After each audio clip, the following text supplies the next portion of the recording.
Merci. Bonjour, bonsoir, où que vous soyez. Bienvenue à notre live de Jeudi Qualité. Aujourd'hui, nous allons vous parler donc des rôles des autorités réglementaires au niveau national. Qu'est-ce qu'ils font? Quelle est leur attribution? En quoi consiste véritablement leur responsabilité au niveau national? Et on va voir quelques agences de réglementation internationale comme la FDA, Santé Canada et puis l'Agence de médecine européenne. Donc, sans plus tarder, nous allons passer au vif du sujet. Tout d'abord, comme vous le savez, nous allons passer notre avertissement pour vous dire que le live d'aujourd'hui, comme toujours, comme tous les lives de Jeudi Qualité, sont sous la responsabilité de Mivado Global Performance et que Mivado Global Performance détient le droit d'auteur. Donc, nul n'a le droit de vendre ce matériel euh, à des fins euh, commerciales, donc distribuer ce matériel des fins commerciales sans le consentement donc de Mivado Global Performance. Alors, vous allez me demander en quoi consiste ou qui sommes-nous, Mivado Global Performance. Mivado Global Performance propose des services de conseil, d'experts, de consultation en gestion et en sciences et technologies. Et aussi, nous offrons de la formation aux entreprises et organisations publiques et privées. Mivado Global Performance est un cabinet de conseil et de formation internationale à valeur ajoutée. Mivado Global Performance va offrir une vaste expertise dans de nombreux domaines, notamment la transformation numérique, la gestion de la qualité numérique, le Lean Six Sigma pour l'amélioration continue et la performance organisationnelle ou opérationnelle, la réingénierie, l'amélioration continue, l'intégrité des données, l'audit qualité, la validation, la conformité au BPF, les bonnes pratiques de performance, les bonnes pratiques de fabrication évidemment, l'optimisation des processus de fabrication, la transformation numérique, etc. et l'intelligence artificielle. Donc, Mivado Global Performance demeure un acteur majeur du marché des sciences de la vie. Nous sommes reconnus pour la qualité de nos services, la formation et les produits que nous offrons. Nous avons lancé tout dernièrement des services low code pour les entreprises pharmaceutiques et agroalimentaires en ce qui concerne la gestion du système qualité et la gestion des informations des laboratoires. Donc, c'est intéressant de parcourir notre site web pour découvrir toutes ces nouveautés. Nous proposons également une gamme de services et une gamme de services de premier plan, je dirais, des solutions dédiées et un service client exceptionnel. Nous vous invitons donc à consulter notre site internet www.mivado.com pour en découvrir davantage. Voilà. Alors, pour aller plus loin, nous vous avons préparé un court vidéo, une très courte vidéo qui va vous dire, qui va résumer tout ce que je viens de dire en 30 secondes. C'est parti.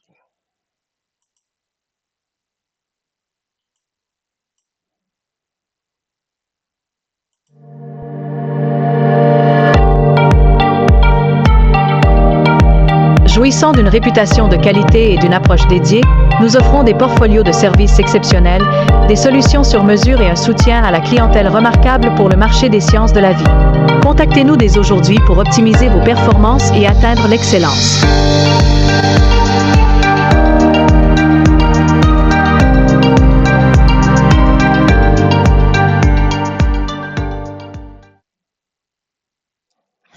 Donc voilà.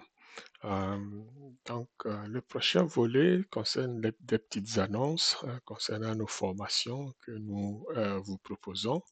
En effet, nous avons la gestion de projets simplifiés pour un chimiste aguerri, donc sur visioconférence. Tous les détails se trouvent sur notre page web.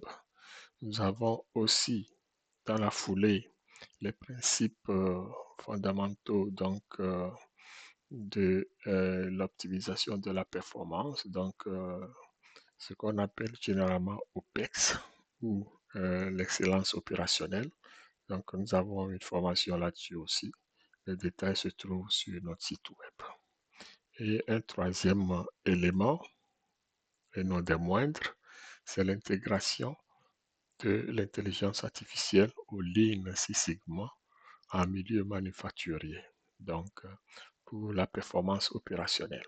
Donc tout ça, c'est disponible sur notre site internet.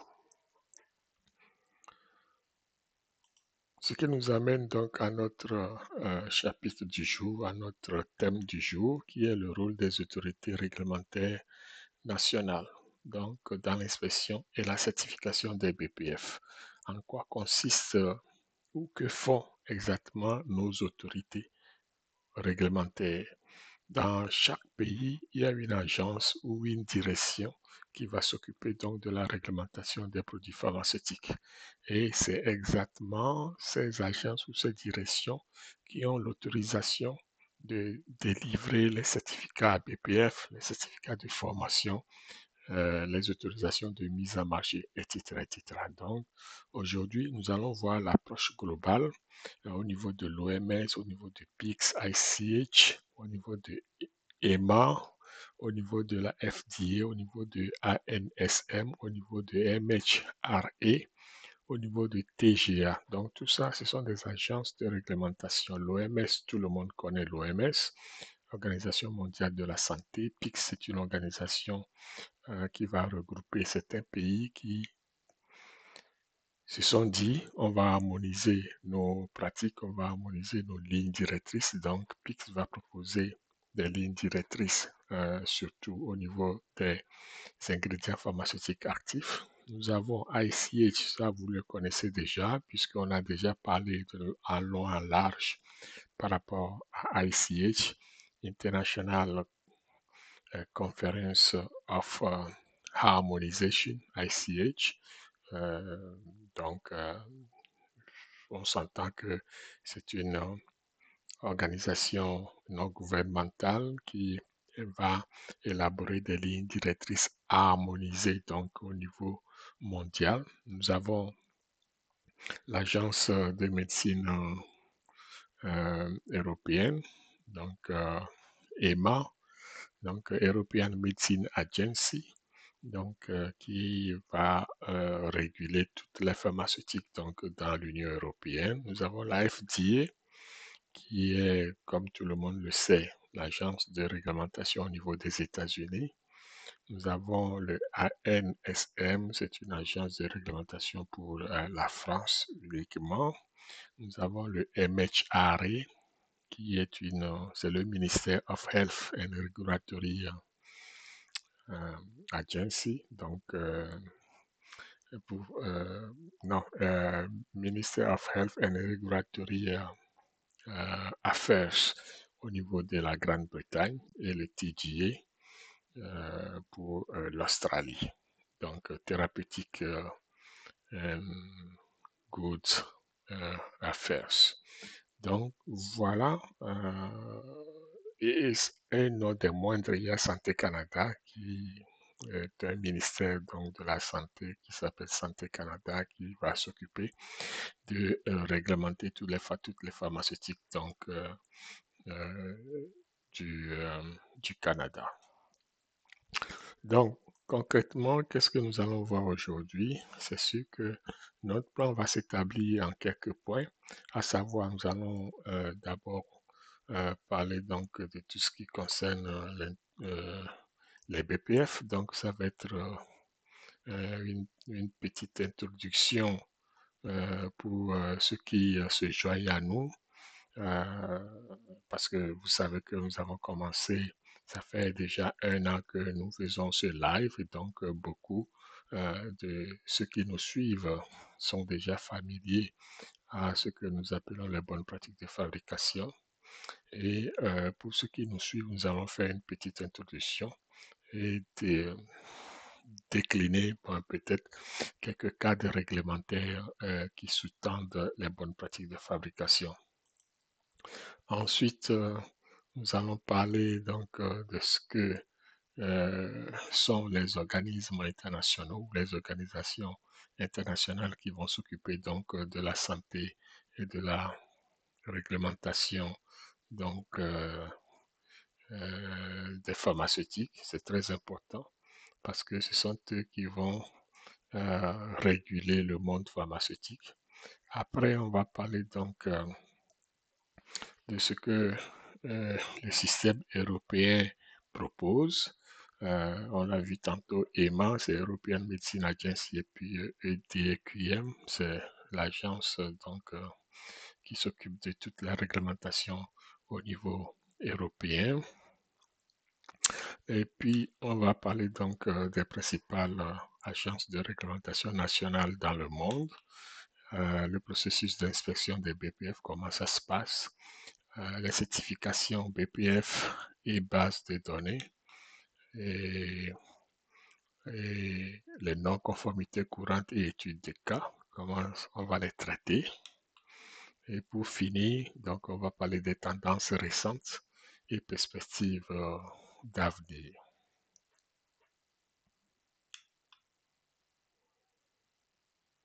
Donc, introduction aux bonnes pratiques de fabrication.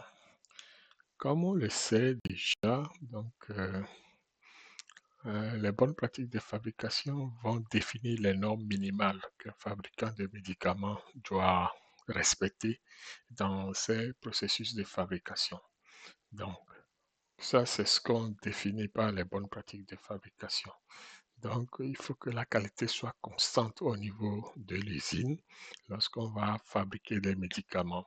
Donc, les produits sont de qualité élevée et reproductible. Donc, on va assurer une certaine reproductibilité au niveau de la production, au niveau de la qualité à toutes les étapes. Ensuite, il y a ce que nous appelons l'usage approprié, donc qu'on doit faire des lieux, des produits, des ingrédients, etc., etc. Donc, on doit adapter notre façon de faire aux besoins donc du produit qu'on fabrique. Donc, il est essentiel que les bonnes pratiques de fabrication soient adaptées à nos produits, à nos processus et à nos procédés de validation. Un troisième volet, et non des moindres, c'est la conformité aux autorisations de mise en marché. Très important, avant de mettre des produits sur le marché, on s'assure d'avoir son autorisation de mise en marché. C'est un des rôles principaux donc, des agences de régulation des médicaments, justement. Donc, de façon générale, les bonnes pratiques de fabrication, sont des lignes directrices, ce sont des lois qui vont diriger, qui vont nous permettre de produire des médicaments de qualité et conformément, je dirais, aux autorisations de mise en marché. Et chaque produit qui est mis sur le marché a une autorisation et a un numéro d'identification. Donc, ce qui veut dire que au niveau des agences de réglementation, leurs rôles vont s'établir comme suit. Ils seront amenés à délivrer les autorisations de fabrication et de mise sur le marché. Ils vont inspecter les sites de fabrication pour s'assurer et vérifier la conformité de ces sites vis-à-vis donc de la réglementation. Ils vont participer aussi à l'émission des certificats BPF après les inspections et les visites, les audits donc des unités de production. Ils vont surveiller la qualité des médicaments après commercialisation, la fameuse pharmacovigilance dont on parle, et ils sont à la base donc de cette vérification. Il y a une base de données internationale qui est gérée par l'OMS qui va répertorier tous les cas donc des effets indésirables, des effets connus ou non connus, donc des effets adverses comme on l'appelle, qui seront répertoriés dans une base pour servir donc je veux dire, de référence à tout produit, médical qui sont vendus dans le monde, etc. Les agences de réglementation vont gérer aussi les rappels de l'eau et les défauts de qualité. Donc, c'est un des rôles qui leur sont propres et ils vont agir dans ce sens-là. Donc, c'est très important de veiller à ce que les produits qui sont mis sur le marché, lorsqu'il y a un défaut qui est détecté, qu'on puisse les retirer rapidement pour ne pas mettre la vie donc, des consommateurs en danger. Un dernier point, c'est la coopération avec les organisations internationales. Donc, toutes les agences de réglementation ou de régulation des médicaments se parlent, sont liées, donc échangent des données. Et il y a certains qui nouent des alliances de reconnaissance mutuelle, etc., etc. Donc, tous ces éléments, on l'avait déjà vu dans des lives de jeudi qualité sur les bonnes pratiques de fabrication, soit du Canada ou alors soit de la zone UMOA. Donc, ceux qui veulent peuvent aller chercher ça sur peut-être sur nos pages Facebook, mais ce qui est sûr, sur notre page YouTube, toutes les formations, tous nos jeudis qualité sont présents.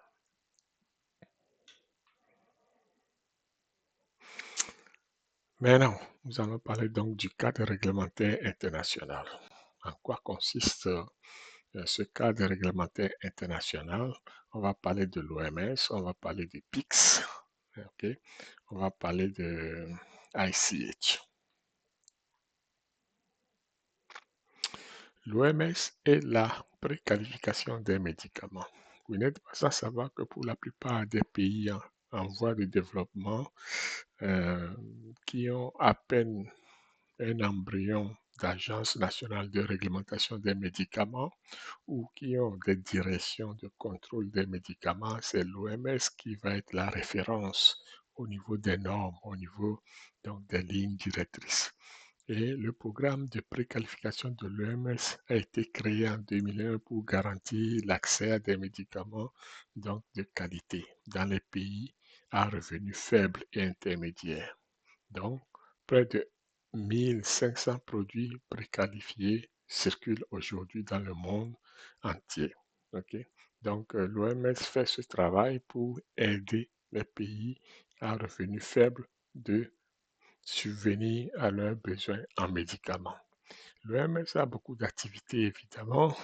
L'OMS va intervenir dans l'évaluation des dossiers donc de qualité. L'OMS va intervenir aussi lors des inspections des sites de fabrication selon les bonnes pratiques de fabrication. L'OMS va renforcer les capacités donc, des agences nationales de réglementation pour que ces agences soient efficaces et autonomes. Donc, c'est pour ça que des fois, vous allez voir que l'OMS va imposer certaines conditions à certaines agences de réglementation nationale. Donc, il y a aussi le programme nommé Global Benchmarking Tool. Ça, c'est un programme qui permet de faire, de, de donner une certaine crédibilité aux agences nationales de réglementation parce que avec ce Global Benchmarking Tool, c'est un programme où les agences nationales de réglementation doivent démontrer leur maturité au niveau du contrôle, donc des, au niveau du contrôle pharmaceutique. Donc, ils doivent s'assurer qu'ils respectent toutes les réglementations liées donc, à une agence de réglementation, justement, parce que ce programme a 4 niveaux, niveau M1, M2, M3 et M4. Donc, selon les niveaux de maturité que vous avez, l'UMS va vous accorder des activités, des droits pour que vous ayez des fonctions ou des activités à faire. Donc, on peut revenir sur ça avec un live dédié donc à ce programme de Global Benchmarking Tool, le GBT, de l'OMS qui permet d'accréditer les agences nationales de réglementation.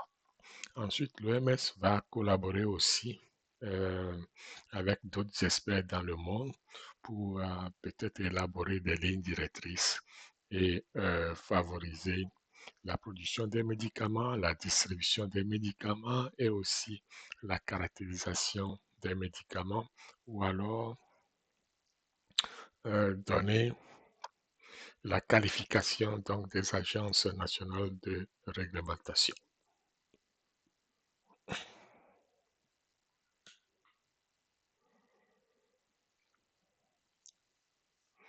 Le PIX, c'est le pharmaceutical euh, le PIX, le pharmaceutical PIX va contribuer à l'harmonisation donc internationale des bonnes pratiques de fabrication. Vous allez voir qu'au niveau du PIX, il y a 57 autorités qui participent à cela. Quand on dit 57 autorités, c'est que nous avons 57 pays, 57 agences de réglementation qui vont participer au PIX. OK? Donc, ça a été créé en 1995, donc il y a plus de 40 ans maintenant d'expérience. Donc, le tout dernier pays qui a adhéré au PIX, c'est la Jordanie, qui est le 57e membre au 1er janvier 2026. Vous voyez?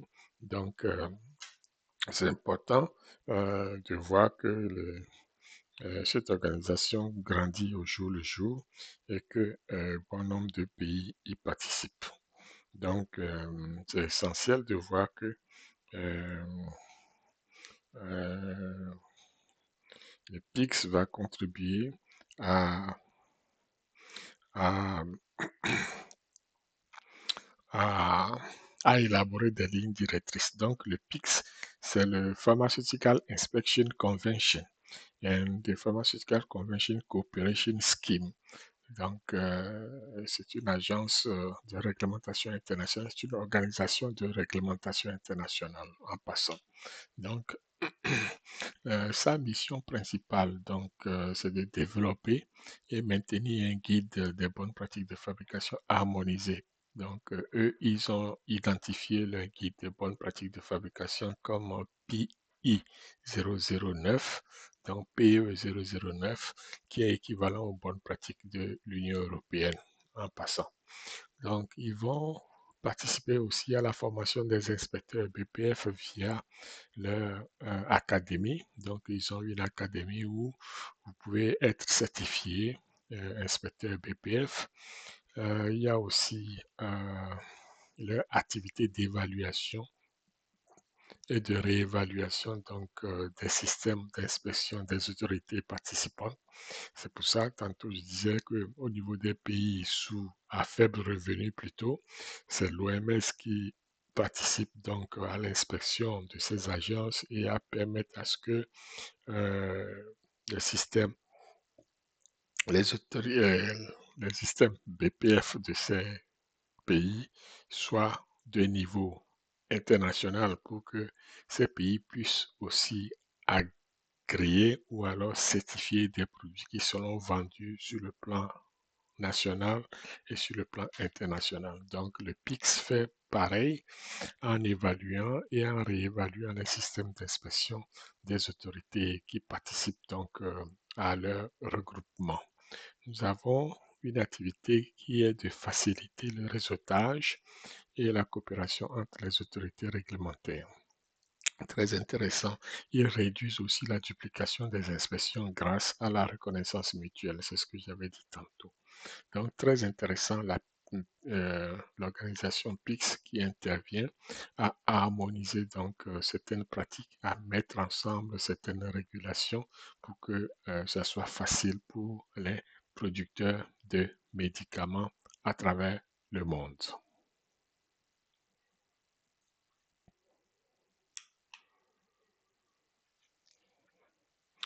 L'autre volet, ce sont les lignes directrices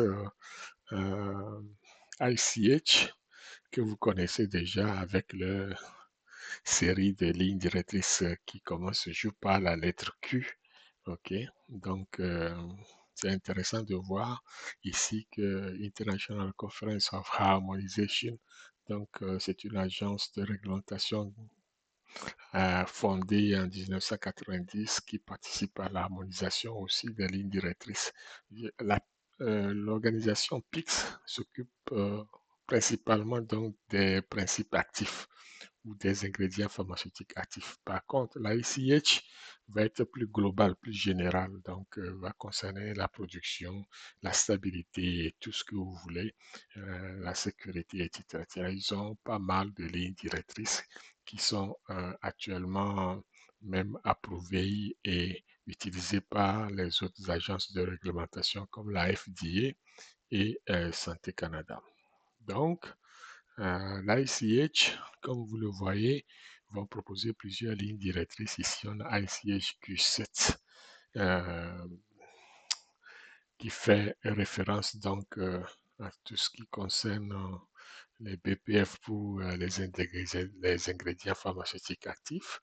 Nous avons la Q8 qui va parler donc du développement pharmaceutique, c'est-à-dire le Quality by Design. On a vu ça aussi dans un live de jeudi qualité déjà. Vous pouvez aller chercher ou alors je vais le mettre dans les commentaires lors du téléchargement donc, de cette vidéo. Nous avons la Q9 qui va parler donc de la gestion des risques.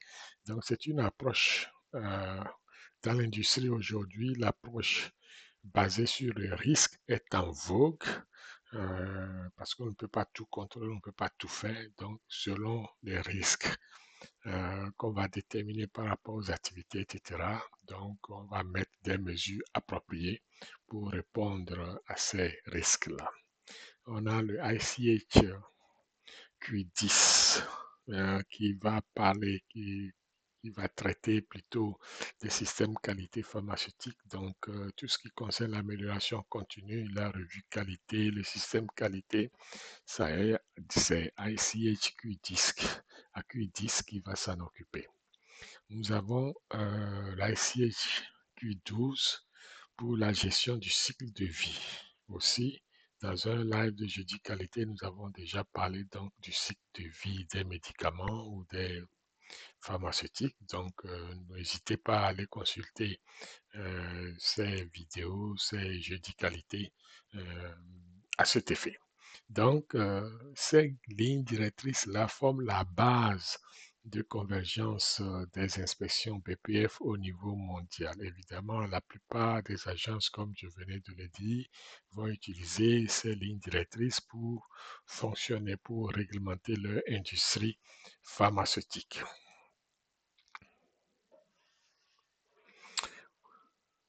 Au niveau du système européen, nous avons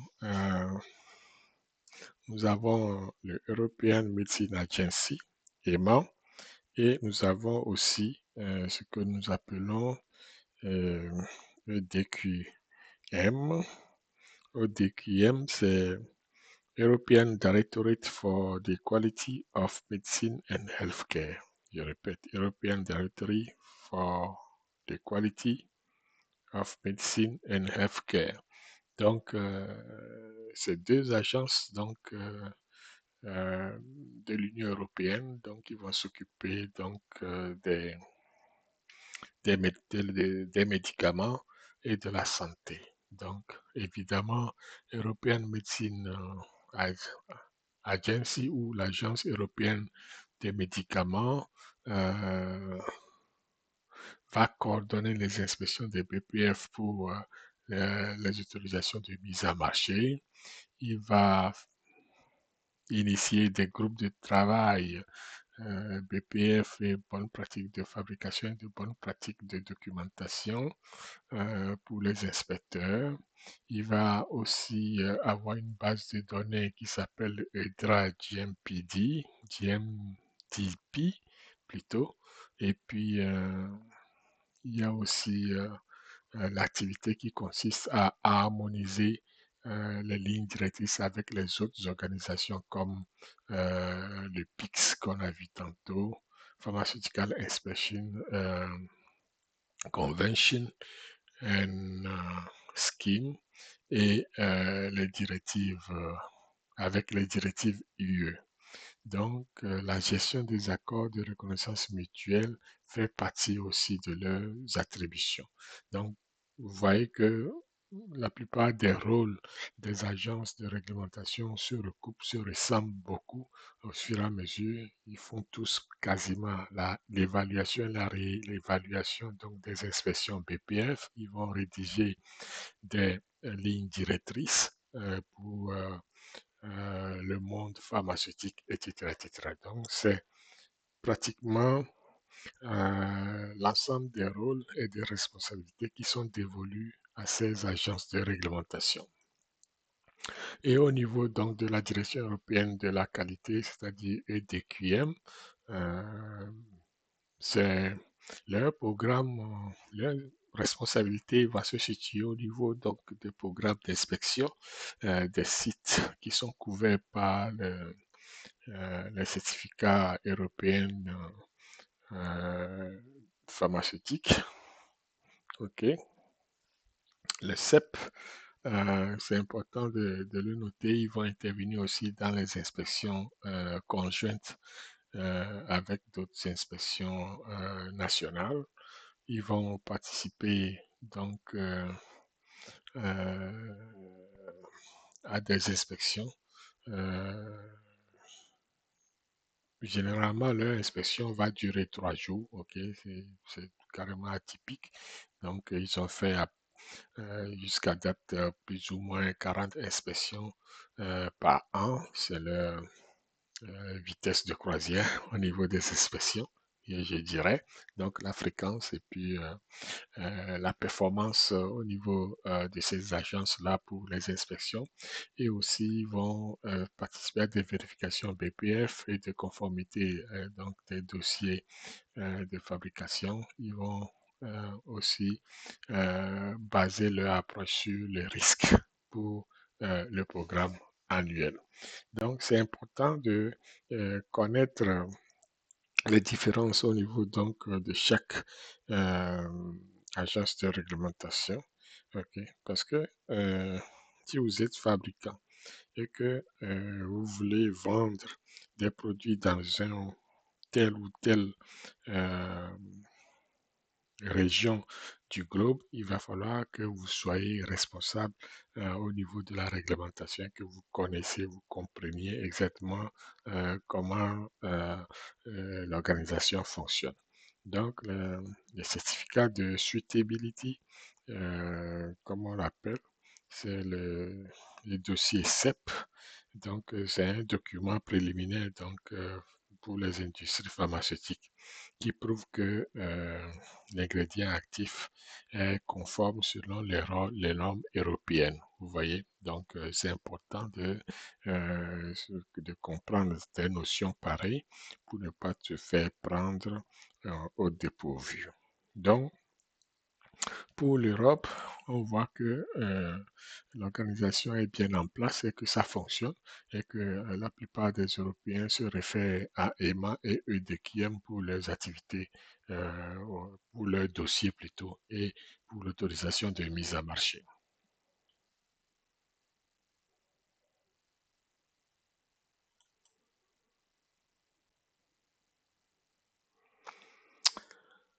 Maintenant, c'est quoi les accords de reconnaissance mutuelle? On en a longuement cité et parlé de cet accord, mais je crois que nous allons prendre quelques minutes pour définir ce que c'est. Donc,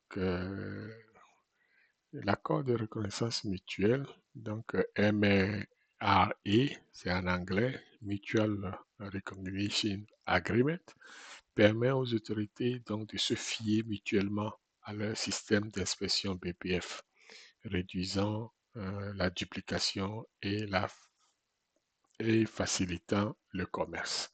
Donc, comme on le voit, le MH, pas le MHRA, mais le MRA, c'est-à-dire l'accord de reconnaissance mutuelle, c'est un accord entre les agences de réglementation qui dit, bon, on se reconnaît nos bonnes pratiques de fabrication. C'est-à-dire que les bonnes pratiques de fabrication, par exemple, du Canada est reconnue en Europe et vice-versa. La bonne pratique de l'Europe est reconnue au Canada. Donc, on n'a pas besoin de faire une double inspection pour les fabricants du Canada ou des États-Unis. Maintenant, si je vends mes produits pharmaceutiques en Europe et que je suis inspecté par Santé Canada, l'accord de reconnaissance mutuelle dit que les Européens doivent se fier donc à l'inspection de Santé Canada pour accepter mon produit dans leur territoire européen. Vous voyez? Donc, c'est très important cet accord de reconnaissance mutuelle qui favorise la circulation et le commerce des médicaments à travers les pays signataires de cet accord. Donc, vous allez voir que il y a un accord de reconnaissance mutuelle entre euh, l'Union européenne et les États-Unis depuis 2017, donc pour faire circuler des médicaments humains et vétérinaires. Nous avons aussi un accord de reconnaissance mutuelle entre l'Union européenne et l'Australie qui date de 1999 pour les médicaments humains. Nous avons un accord de reconnaissance Union européenne-Suisse. Donc, vous savez que la Suisse ne fait pas partie donc, de, de l'Union européenne. Donc, pour faire le commerce avec la Suisse, ça prend des accords. D'où, au niveau des médicaments, nous avons un accord de reconnaissance mutuelle, etc., etc. Donc, c'est important d'avoir cet accord pour pouvoir permettre aux médicaments de circuler entre les pays et entre les continents.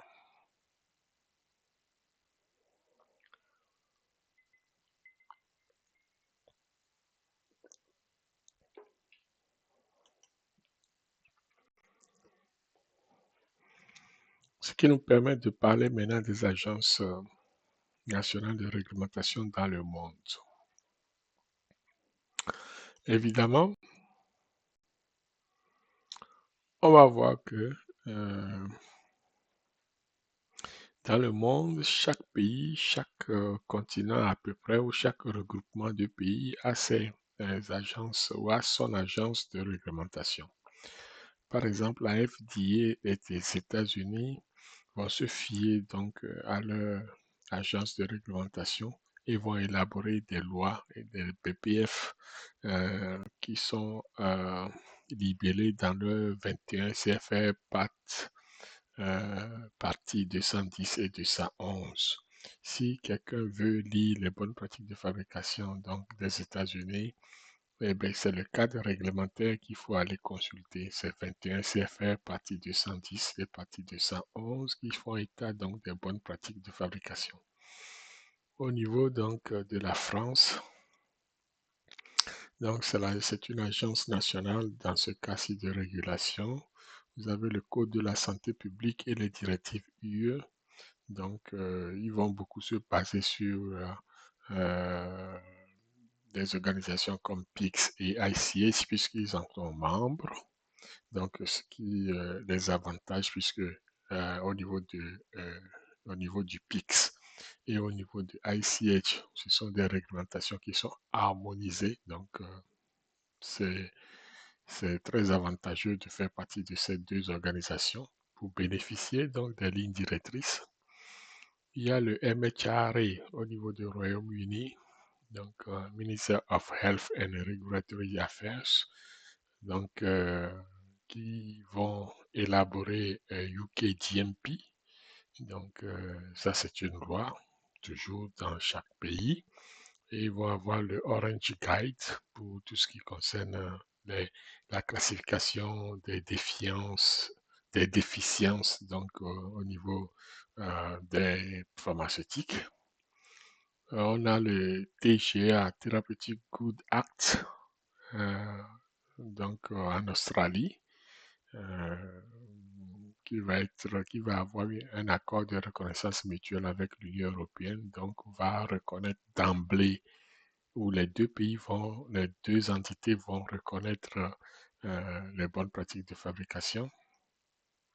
Il y a la PMDA au Japon, pour ne citer que ceux-là. Donc au Japon, c'est PMDA, c'est Pharmaceutical Affairs Law, qui va décliner tout ce qui concerne la régulation des médicaments, les BPF, la licence de fabrication, les autorisations de mise en marché. Et il faut signaler que le Japon fait partie donc du PIX et donc du coup va bénéficier aussi des lignes directrices provenant donc de cette organisation. Vous allez me poser la question, et l'Afrique dans tout ça? Et le reste du monde. Évidemment, le reste du monde aussi va avoir ses agences nationales de réglementation ou de régulation, c'est sûr, mais on ne va pas tout citer. OK? Donc, sinon, on- une heure de webinaire ne sera pas suffisante. Donc, on va citer les plus, peut-être quelques-uns des pays qui se démarquent à ce niveau. Donc, d'emblée, je dois dire que le Togo n'a pas d'agence encore. Nous, le Togo est toujours à l'étape de direction de la pharmacie et des médicaments. Donc, c'est une direction qui dépend du ministre, du ministère. Il n'y a pas une agence en tant que telle. Le Bénin a une agence de régulation. La Côte d'Ivoire a une agence. Je crois que le Sénégal a une agence. Ici, je cite l'Afrique du Sud qui a une agence. Ensuite, il y a l'agence pour le Sénégal, voilà. Il y a le Nigeria qui a une agence. Ensuite, il y a l'Égypte, il y a le Kenya. Vous voyez, donc tous ces pays, il y a quelques-uns là, je ne peux pas tout citer, donc ont leur agence de réglementation des médicaments. Et c'est ces agences-là qui font office d'autorité au niveau de la production, au niveau de la distribution et au niveau de la surveillance des médicaments euh, qui sont sur le marché. Donc voilà ce qu'on peut dire à propos donc euh, de ces pays-là.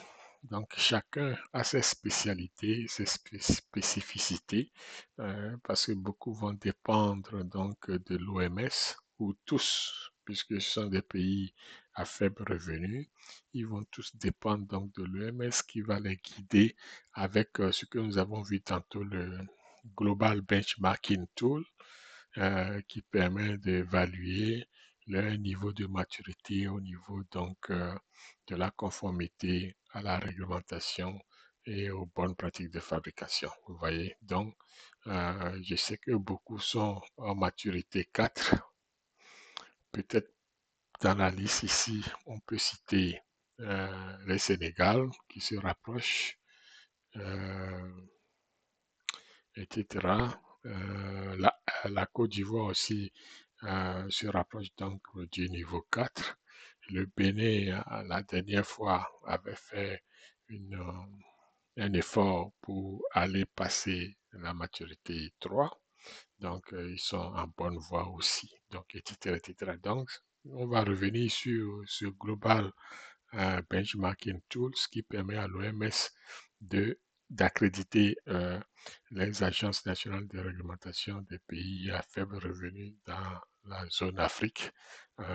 Ça sera un webinaire dédié donc à ce chapitre-là. Donc, je le promets, oui, on y reviendra. Donc, pour l'Afrique du Sud, par exemple, vous voyez que l'Afrique du Sud va se référer donc à tout ce qui concerne les PPF de l'Union européenne, mais aussi développer leurs lois nationales, etc., etc. Donc, c'est important de comprendre cette dynamique-là au niveau donc de, de l'OMS qui accrédite nos agences de réglementation. C'est une référence, n'est-ce pas, pour nos pays de la zone Afrique. Il n'est pas sans dire que le Maroc va aussi, le Ghana, etc., ont les agences, l'Algérie, etc., etc., nommez-les. Donc voilà.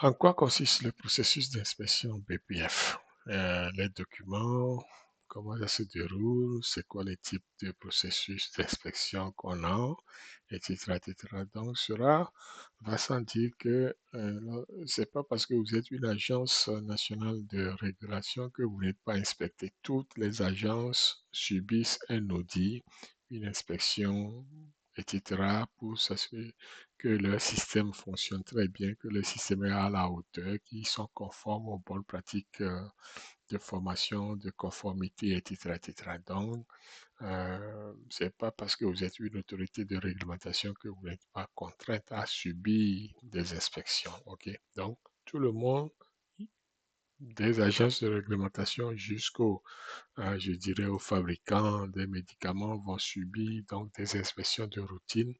Ce sont des inspections qui sont planifiées périodiquement pour évaluer, n'est-ce pas, le risque et l'historique de conformité donc, de chaque entité. Donc, cela couvre l'ensemble du site, évidemment. Donc, si vous êtes un fabricant de produits pharmaceutiques, attendez-vous à être inspecté par les agences de réglementation puisque cela fait partie de leur rôle. OK? Non seulement ces agences-là sont inspectées parce qu'on veut savoir s'ils font réellement s'ils accomplissent véritablement leurs responsabilités. Parce que n'oubliez pas que ces agences vont délivrer des certificats de BPF de fabrication, des certificats d'autorisation de mise en marché. Donc, cela veut dire qu'on doit veiller à ce que ces agences fonctionnent de façon adéquate. Et ces agences vont exercer leur pouvoir ou leur autorité sur les producteurs en faisant des inspections à leur tour pour s'assurer que les unités de production rencontrent les lois et règlements qui régissent, n'est-ce pas, les pharmaceutiques ou la production pharmaceutique.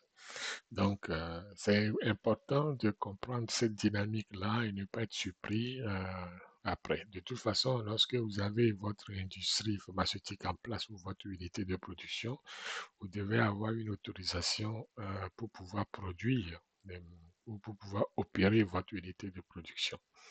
Donc, ça prend différentes normes selon les pays, donc, etc. Et on croit que euh, cette autorisation favorise la production des médicaments. Il y a des exceptions, il y a des inspections donc pour causes différentes. Donc, ça peut être les inspections de conformité, les inspections de routine, etc., etc. Donc, il y a l'inspection de pré-approbation, c'est-à-dire que vous voulez avoir l'authenticité, vous voulez avoir votre licence donc d'utilisation de mise en marché, vous serez audité pour voir si vous avez rencontré tous les critères et si vous cochez toutes les cases qui caractérisent donc les conditions d'obtention donc de l'autorisation de mise en marché. Ensuite, il y a les inspections de suivi, évidemment. Lorsqu'on fait une première inspection, ça prend un suivi.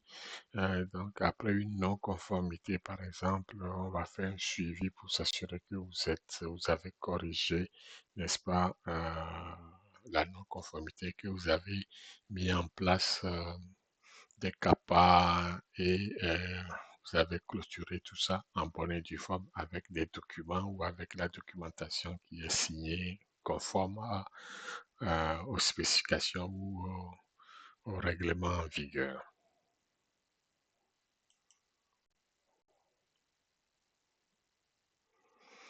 Comment se déroulent les inspections de façon générale? On ne va pas rentrer dans le détail, mais je crois que je ferai un live aussi à ce sujet, l'inspection des bonnes pratiques de fabrication. Donc, tout d'abord, ça prend une planification, hein. Donc, la personne qui va faire l'inspection va planifier avec le site. Donc, on sélectionne les sites qui sont selon les risques que les sites présentent. Ça peut être les risques critiques, non critiques. Ça peut être selon l'historique aussi du site ou selon les rappels qui ont eu lieu. Donc, tout élément, toute activité qui se rapproche donc d'une non-conformité peut susciter une inspection au niveau des agences de réglementation. Non seulement il y a les inspections qui sont de routine, parce que chaque entreprise pharmaceutique est inspectée, soit sur une base annuelle, soit chaque 2 ans, ou alors chaque 3 ans, ou alors selon les risques que l'entreprise ou l'unité de formation va poser. Ok.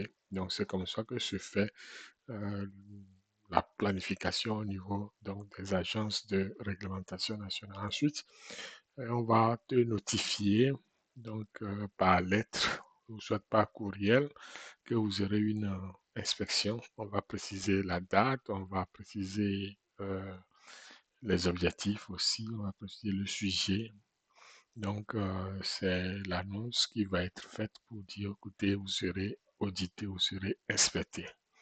Ensuite, il va y avoir l'inspection proprement dite. Donc, les inspecteurs vont débarquer sur votre site pour s'assurer que votre site est bien en place, que les instruments, les équipements sont bien installés, fonctionnels, que vous avez de la documentation, que votre laboratoire fonctionne bien, que les analyses et les méthodes sont qualifiées, que les équipements sont qualifiés, que le procédé de fabrication est validé, etc., etc. Que tout se passe bien, les données sont bien traitées, etc. Donc, c'est un travail lourd qui demande beaucoup de rigueur à ce niveau-là et c'est pas n'importe qui le fait. Donc, il faut être formé, il faut être expérimenté euh, sur le plan pharmaceutique et aussi par rapport aux bonnes pratiques de fabrication. Et aussi, lorsqu'on fait les inspections au niveau de la pharmacovigilance, c'est sûr que ça prend aussi des notions, des expériences, des documents liés à la pharmacovigilance, notamment les règlements, les lois et règlements qui s'y réfèrent. Après l'inspection sur le site, on va élaborer un rapport. Le rapport est basé toujours sur le risque. Donc, la classification des observations sera faite de façon à caractériser, à noter les risques qui sont liés. Donc, cela veut dire on va classifier les observations selon la gravité donc, des faits et par rapport à la réglementation, par rapport à aussi euh, à la à la répétition donc, de cette non-conformité, à la récurrence de la non-conformité. Donc, les classifications vont suivre cette approche basée sur le risque aussi. Donc, c'est pour ça qu'on va avoir la classification critique majeure, mineure à ce niveau. Et n'oubliez pas que l'entreprise auditée où le fabricant est en droit de soumettre, pas en droit, c'est obligé de toute façon de soumettre une réponse sous forme de CAPA avec un plan d'action détaillé pour tout ce qui concerne comment est-ce qu'on va corriger la non-conformité ou l'observation et aussi comment est-ce qu'on va prévenir que cette non-conformité ne se reproduise ou ne survienne de nouveau. Donc, tout cela fait partie donc du travail que nous faisons aussi au niveau de Mivado Global Performance pour supporter les entreprises à, à survivre donc, à l'inspection donc, des agences de réglementation. Aussi, aussi, il y a une décision qui sera prise à la fin donc, de tout cet exercice-là pour soit renouveler votre licence de fabrication ou alors pour vous demander des actions supplémentaires que vous devez observer afin de pouvoir produire vos médicaments. Donc voilà, grosso modo, comment ça se passe au niveau donc de l'inspection et que je crois que nous pouvons revenir là-dessus plus en détail, plus en détail.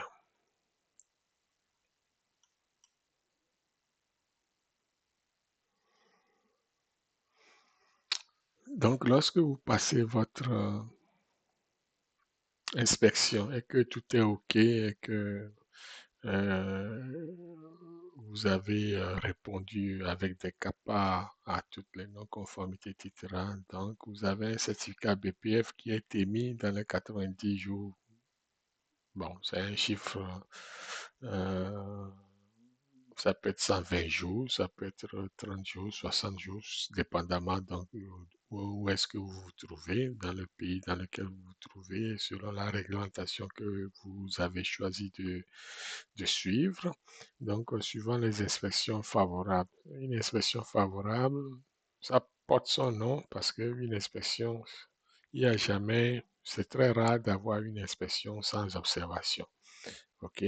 Donc, il va y avoir un ou deux maximum 3, 4 ou même 10 observations. Mais cela ne veut pas dire que toutes les observations sont critiques. Il y a des observations qu'on a vues qui sont critiques. C'est sûr, ça, on demande que ça soit réglé illico presto, je veux dire. Il y a des observations qui sont majeures, il y a des observations qui sont mineures. OK? Donc, dépendamment donc de la classification des observations, vous pouvez avoir une note favorable malgré le fait d'avoir des observations. Donc, si vous n'avez pas des observations critiques, vous pouvez avoir une note favorable. OK? Mais si vous avez un, deux, trois non critiques, cela peut amener à suspendre votre licence ou alors à refuser de vous délivrer la licence. Donc, l'objectif, c'est de confirmer euh, la conclusion globale donc, de l'inspection quant à la conformité au BPF du site. Voilà, donc c'est pour ça que vous allez avoir votre certificat. Le certificat ne dit pas que vous avez tout bon, mais le certificat dit que vous avez rencontré les conditions minimum ou maximales, je vais dire les conditions maximales pour opérer votre unité de production. Donc, au niveau de l'Union européenne, voilà, donc vous aurez, votre entité sera inscrite dans la base de données. Donc, vous avez généralement 3 ans comme validité au niveau donc, de votre certification de bonne pratique de fabrication. Vous avez l'autorisation de prolonger donc dans les cas échéants votre certification selon les forces majeures. Ici, on parle de COVID, donc c'est ça. Ce sont des mesures exceptionnelles. Ensuite, les non-conformités. En cas de non-conformité, l'information est également enregistrée dans la base de données. De toute façon, comme nous sommes en bonne pratique de fabrication et que nous fabriquons des médicaments, tout est documenté, ok? Et ce qui est documenté doit être fait, ce qui est fait est documenté. Et c'est comme ça que ça marche. Donc, lorsque vous pensez mettre une unité de production sur place, pensez à tout ce que nous venons de dire au niveau de la documentation, au niveau de l'inspection, au niveau donc des certificats de BPF que vous allez avoir pour pouvoir produire. Donc, le certificat de bonne pratique de fabrication couvre les activités et les formes pharmaceutiques spécifiquement inspectées. Donc, si vous dites que vous fabriquez des comprimés dans votre unité de production, le certificat de bonne pratique de fabrication va détailler cette activité-là, ainsi de suite. Parce que si vous voyez, pour ceux qui ont déjà vu un certificat de bonne pratique de fabrication, c'est par rapport à l'activité que vous faites. OK, et non par rapport au bâtiment. Oui, on va contrôler le bâtiment, mais en premier lieu, c'est le médicament qui est important. Donc, on va voir si vous faites de la fabrication, si vous faites de l'emballage, si vous faites des analyses. OK, ou alors si vous faites seulement fabriquer des ingrédients pharmaceutiques actifs. Donc, selon l'activité que vous exercez, OK, le certificat sera émis à cet effet. Donc, voilà. Lorsqu'on parle de non-conformité, justement, donc, lorsqu'on parle de non-conformité, il faut comprendre que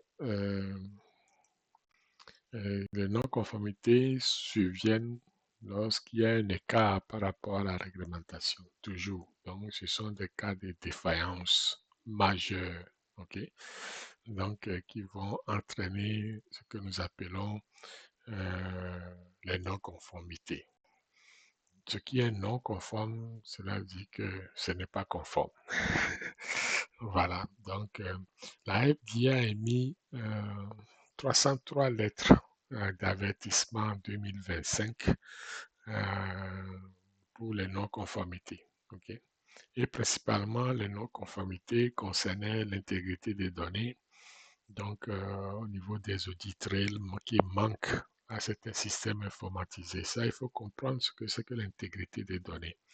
Si vous n'êtes pas familier à ça, je vous conseille de retourner dans nos lives de jeudi qualité. Nous avons déjà consacré un live de jeudi qualité à l'intégrité des données. On a survolé ça. Donc, c'est essentiel de le revoir pour bien comprendre la notion d'audit trail. C'est la traçabilité au niveau des données, au niveau des personnes, de la personne ou des personnes qui ont manipulé les données. Donc, il y a la documentation déficiente qui fait partie des raisons. Il y a les CAPA inadéquats. euh, L'investigation insuffisante, causes racines non identifiées, action inefficace au niveau des CAPA. Le CAPA aussi, c'est un outil fondamental de la qualité, du système qualité que nous allons voir. Nous avons déjà une vidéo là-dessus. Donc, vous pouvez aussi aller voir ça. C'est la vidéo qui est intitulée, je crois, CAPA, déviation et OS ou non-conformité. Donc, c'est important de comprendre ces notions. La validation insuffisante, c'est quoi la validation? On reviendra là-dessus. C'est un thème assez vaste aussi. Un sujet très intéressant que nous allons aborder dans un prochain jeudi qualité. Le contrôle qualité, donc aussi important au niveau de la fabrication des médicaments. Donc, il faut s'assurer que les produits soient toujours en contrôle, le procédé en contrôle, tout doit être en contrôle normalement. Si le contrôle fait défaut, vous serez en non-conformité automatiquement. Il y a la contamination croisée, évidemment, on fait attention aux microbes. C'est pour ça qu'on va avoir une équipe donc de nettoyage et de sanitation en place. Il faut tout nettoyer de façon nickel et propre. On va utiliser des détergents, des dégraissants, tout ce que vous voulez pour que l'environnement soit propre. Et si vous faites des vaccins, il faut que ça soit stérile. Donc, ou si vous faites des injectables, il faut que votre environnement soit stérile. Donc, c'est important de s'assurer que tous ces éléments soient réglés. Sinon, vous allez avoir des observations qui vont conduire peut-être à la suspension de votre licence de fabrication ou de votre licence de production.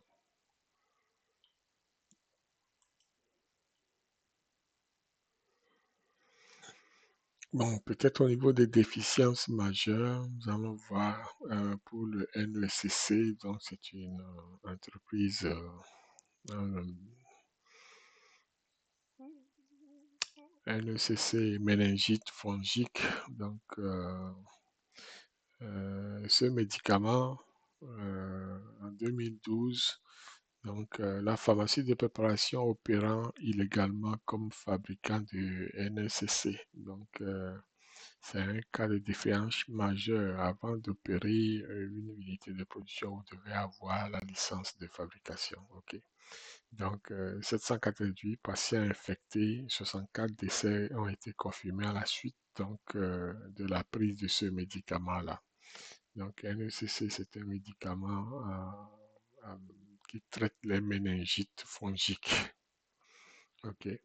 Donc, résultat, il y a le Drug Quality and Security Act qui a été promu par les États-Unis. OK. Ils ont légiféré pour euh, répondre à cette crise-là au niveau donc des méningites fongiques. 11 employés ont été condamnés, dont le propriétaire. Et le règlement a eu lieu avec 200 millions de dollars pour les victimes. Normalement, les bonnes pratiques de fabrication aux États-Unis, lorsque vous enfreignez à cette bonne pratique de fabrication, vous allez en prison. C'est traité euh, au criminel. OK? Donc, c'est traité au criminel, vous pouvez aller en prison avec ça. Le fait de ne pas suivre les bonnes pratiques de fabrication aux États-Unis. Donc, c'est très sérieux. Vous avez intérêt à suivre. Il y a aussi le médicament Rambaxi. Rambaxi, il y a eu falsification des données à ce niveau. Donc, des données soumises à la FDA systématiquement falsifiées, ce qu'il ne faut jamais faire. Donc, résultat donc, des laboratoires manipulés pour atteindre les spécifications. Il y a eu des amendes records de 500 millions imposées par la FDA. Donc, il y a eu un important alerte et perte totale donc, de crédibilité au niveau de l'entreprise. Et 87% donc, des lettres d'avertissement recommandent un consultant BPF externe. Leçon, l'intégrité des données est non négociable. Okay? Donc, ce sont les deux cas qui se sont déroulés aux États-Unis, bien sûr, mais il y en a d'autres dans le monde entier. Hein. Donc, il y en a même qu'on ne soupçonne même pas, qui existent, qu'on n'attrape pas. Mais bon, on n'est pas là pour parler de ça. Donc, c'est important de veiller à ce que les unités de production soient en contrôle avec les bonnes pratiques de fabrication. Sinon, vous pouvez avoir des non-conformités lors des inspections et avoir des amendes que nous voyons ici. Et non seulement vous avez des amendes, mais vous mettez les gens en danger tout en proposant des médicaments falsifiés et contrefaits.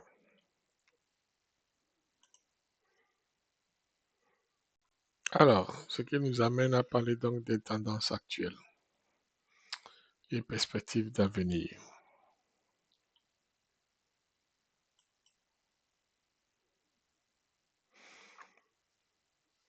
Donc, vous n'êtes pas sans savoir que la tendance actuelle, c'est que la FDA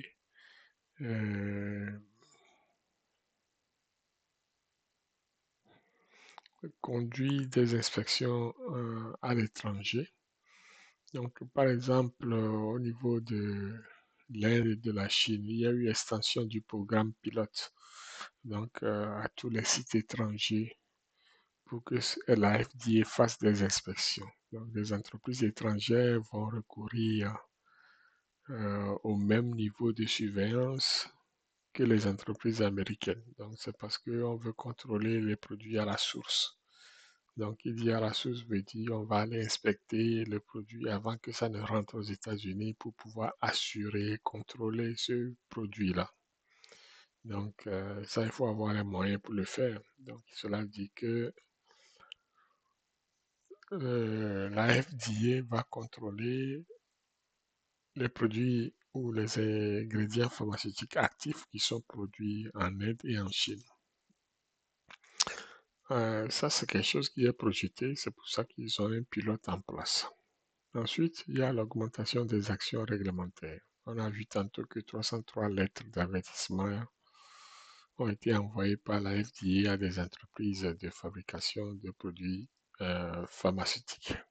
C'est énorme, 303 lettres en 2025. Donc, cela dit que nous avons du pain sur la planche à rencontrer les exigences de bonnes pratiques de fabrication. Normalement, dans les autres pays africains aussi, par exemple, si les agences de réglementation sont au point, ils devaient aussi faire des inspections en notant qu'il y ait des usines de fabrication de produits pharmaceutiques. Donc, avec la technologie avancée dans la fabrication, donc, ça prend des séminaires, comme le séminaire de PIX 2025 à Hong Kong pour Advanced Technology in Pharmaceutical Manufacturing. Donc, on a mis le focus sur la fabrication continue, le PAT, Process Analytical Technology, et puis l'intelligence artificielle.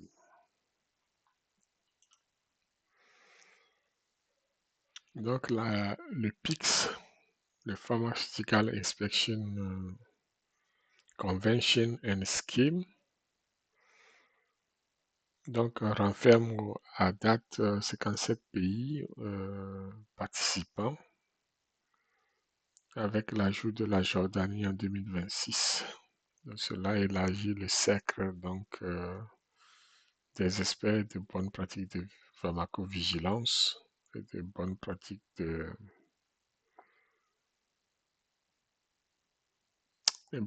cliniques à ce niveau.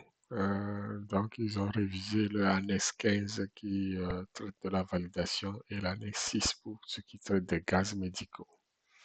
Ce sont des avancées au niveau de la réglementation, étant donné que la technologie évolue rapidement. Donc, il faut adapter ces réglementations aux nouvelles technologies du jour. Donc, voilà ce que nous voulons partager avec vous aujourd'hui en disant que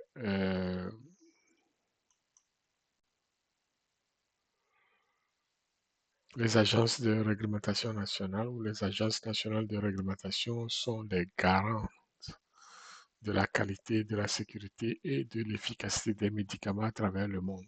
Sans ces agents de réglementation, je ne crois pas qu'il y aura des médicaments efficaces sur le marché. D'autant plus que on sait que le milieu est très réglementé, ce qui garantit la qualité des produits. Donc, une des choses que nous avons vues aussi, c'est parce qu'il y a une harmonisation des pratiques à travers le monde, en Europe, en Afrique, en Asie, etc. Par exemple, l'accord de reconnaissance mutuelle permet de reconnaître mutuellement les bonnes pratiques de fabrication des uns et des autres pour les pays qui en signent cet accord de reconnaissance mutuelle. Nous avons les organisations qui vont harmoniser donc les lignes directrices comme le PICS, le Pharmaceutical Inspection Convention and Scheme, qui va élaborer des lignes directrices harmonisées. Nous avons le ICH, International Council for Harmonization, qui va émettre des lignes directrices harmonisées. Nous avons l'OMS, qui est une organisation mondiale de la santé, comme son nom l'indique, qui propose des lignes directrices et qui chapeaute, n'est-ce pas, le niveau de maturité de qualité au niveau des agences de réglementation nationale, donc des pays en voie de développement, ce qui permet de réduire, n'est-ce pas, la duplication ou le dédoublement des audits, des inspections, et ce qui permet de renforcer la confiance mutuelle entre les agences de réglementation, les réglementaires, les régulateurs, je veux dire. D'un autre côté, on a vu que l'inspection des BPF est un processus structuré, évidemment basé sur le risque, avec des conséquences significatives en cas de non-conformité. On a vu pour certains produits déjà.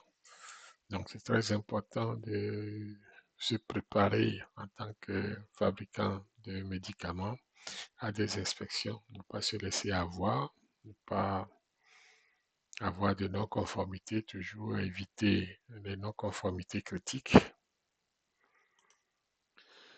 Et il faut aussi veiller à l'intégrité des données.